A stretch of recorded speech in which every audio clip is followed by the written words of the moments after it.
my final project, I selected further research on Domain 2, accessing and using research to improve practice and student learning, because this domain was more challenging for me personally, and I feel that I can formulate a plan by which I can improve my own professional learning.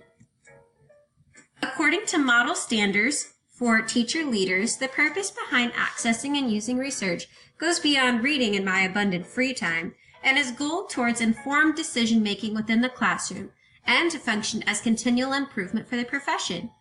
Target areas within this domain include sharing learning with colleagues to utilize new learning strategies, analyzing student data to collaboratively engage with this data and decide on implications and further applications, engaging with research, and conducting one's own research to improve the profession and that of colleagues. Major challenges of this domain include the lack of time most educators feel, including myself, lack of energy when time is available, and accessibility of research materials due to researcher jargon, which limits user understanding and requires specific reading skills to engage properly. Grant Lichtman's TED Talk on models of teaching, contrasting the transmission model and the social constructivist model, reveals a dire need for research to find alternative ways of measuring student success that aligns with our goals for learners in being creative, adaptive, permeable, systemic, dynamic, and self-correcting, rather than containing, controlling, predictable, scalable, repeatable, and measurable. Lichtman's ideas align with educational forefather John Dewey, who believed that school subject matter should connect to real life with practical applications.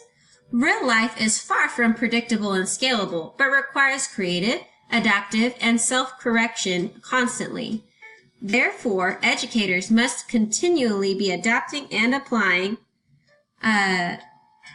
research in order to improve practice. The Arizona Technology Integration Matrix is a simple example demonstrating how accessing articles to improve practice can gradually improve teacher practice and student learning. Approaches to challenges found through research included action research, which allows the teacher to guide the research for their own personal learning and is used within classrooms so that the teacher has a direct application with meaningful results for themselves and for their students. Accessing professional development, whether that is through conversations with peers or attending online learning, as well as other professional development opportunities in person, and through accessing personal learning networks, which allow teachers to engage with peers in order to better understand the resources that are available to improve one's practice. My personal action plan in approaching this domain is to have a 5-step plan.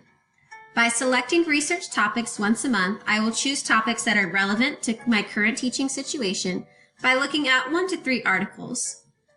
Step 2 would be to consult peers and inquire as to practices associated with research among my peers and their success rates. Step 3 would be to investigate counter-arguments, again, 1 time a month, selecting 1 to 3 articles that counter the original claim and utilizing peer feedback and prior research to guide conclusions. Step 4 is the application part, where I test out the implications of the research within my classroom and document my observations.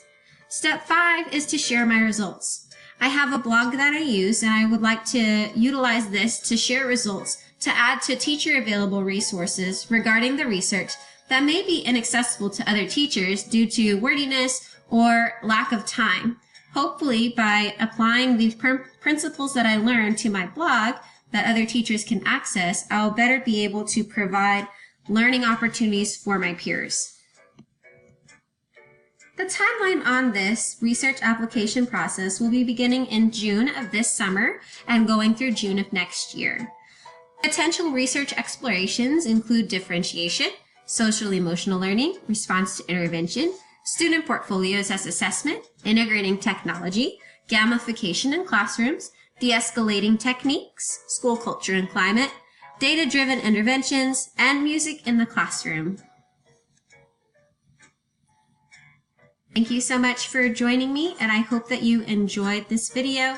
Please comment below if you have any further questions as to the implications of this research.